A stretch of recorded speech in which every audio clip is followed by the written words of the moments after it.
I did not expect to see you leading music today. I thought it was gonna be Ray Tay and team. I thought I would see you there, but it was.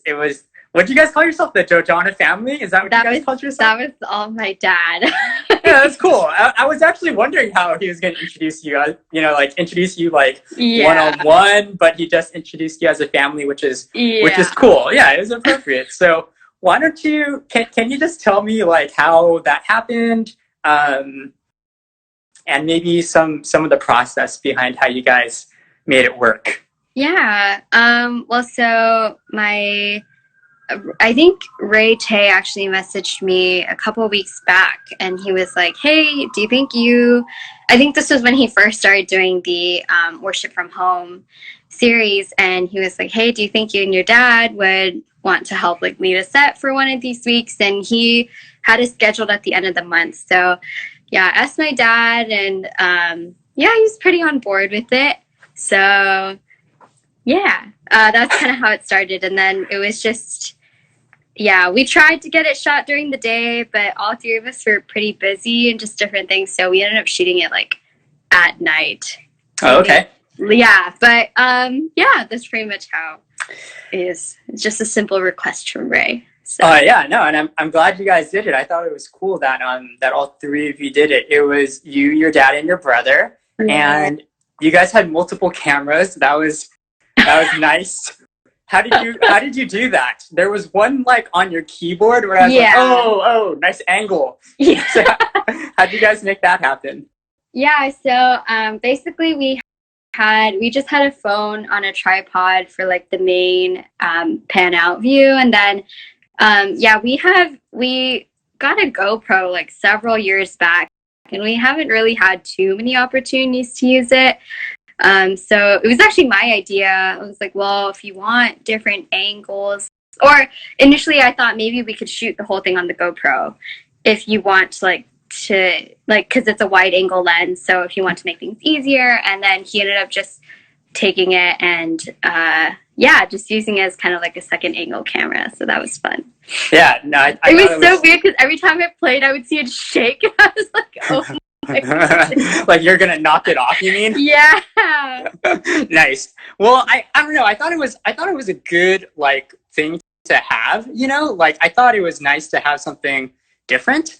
Who chose the songs? Was it like mainly your dad, or did you guys all collaborate on it? How did that work out? Yeah, it was mainly my dad who chose the set, and then we just kind of deliberated amongst ourselves. Okay, who wants to like take the lead more on this song? And Vincent and I kind of like figuring out harmony parts and stuff. So yeah, it was pretty easy, I will say.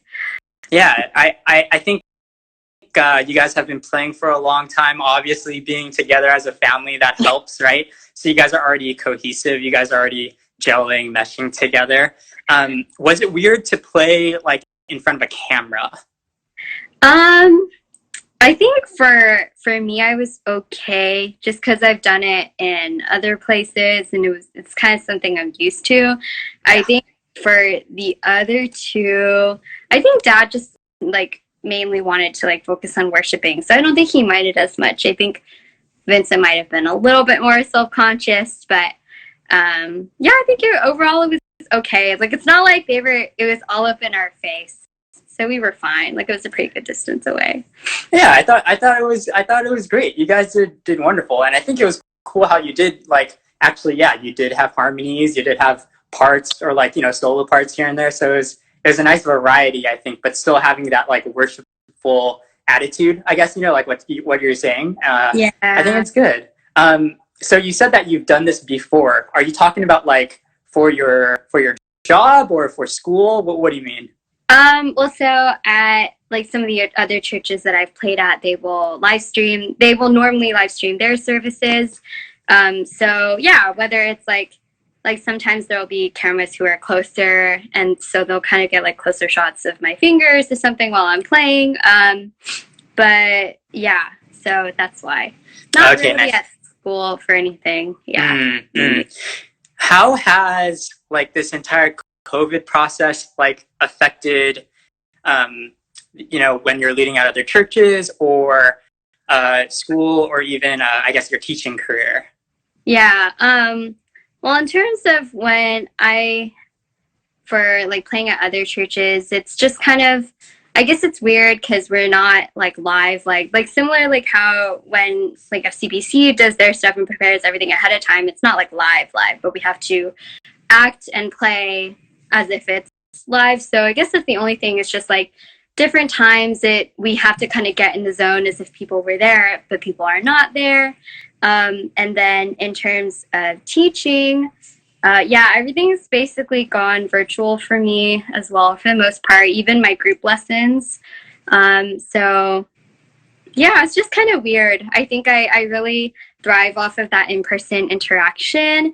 And so doing online makes it a little bit harder for sure. Students, yeah. I will agree with you, Angie. You're definitely like a face-to-face type of person for communication, absolutely.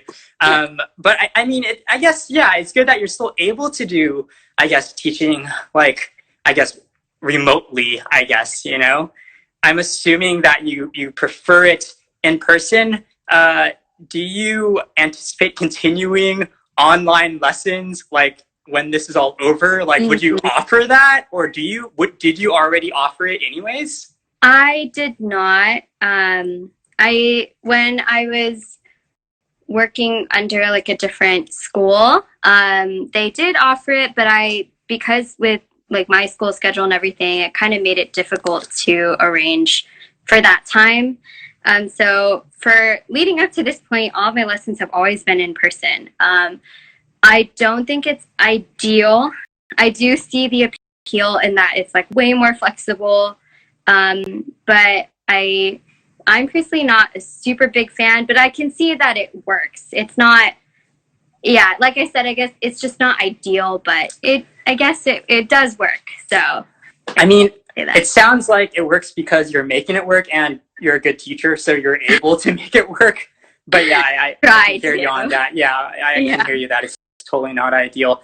And I think, Angie, that's why I'm glad that that I can talk to you about this stuff, because not only, do you know the worship leading stuff, but you know the entire like teaching, dealing with students, doing other churches, and even like you went through the entire school thing, so you have all this experience, all this knowledge to share, all this wisdom to share.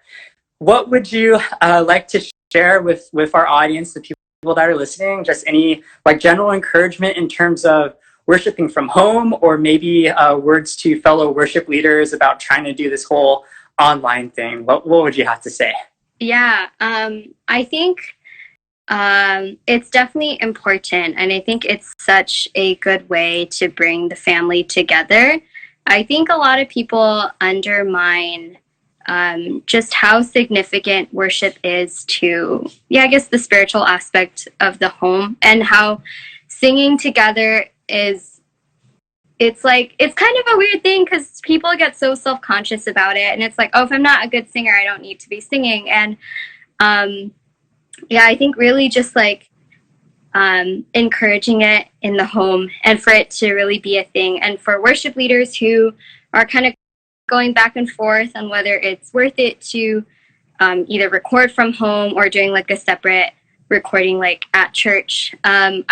I'd say go for it, as best as you can, like follow like in terms of the guidelines of like social distancing and everything, like maybe limiting the band and like kind of standing and spreading further apart. But there's a big difference when you see your own teams and your own worship leaders on stage and leading you in worship, instead of, I think like kind of what our church was doing in the past, where we would just like send these songs, and I see the value, and it's like the words are still the same, but I think it loses that personal touch. So I would definitely recommend for worship leaders to do it. And it's also a really good way for us as musicians to separate that time for us to worship too. I think when we're in front of people, it makes it a lot harder. But because it's just kind of like, like just you and whoever is with you, and like even like the tech people, or doing like what Ray did last week, where he had each of us like record individually, and seeing it all come together, like knowing that we were all going to come together in an edited video was like an additional bonus of, oh, I am worshiping like with my peers and with my teammates. And so, yeah, definitely encourage it. That's really good, Angie. Maybe you personally, like how has this entire thing like affected you, like your heart or your walk with God? It's just really taught me a lot and helped me slow down. And just, it's allowed me a lot of time to just reflect on things that might have like blindsided me. Just like, let me see. I guess, yeah, one thing I've been learning a lot recently is how to be more servant-hearted, whether it's towards my family, towards friends, or other people.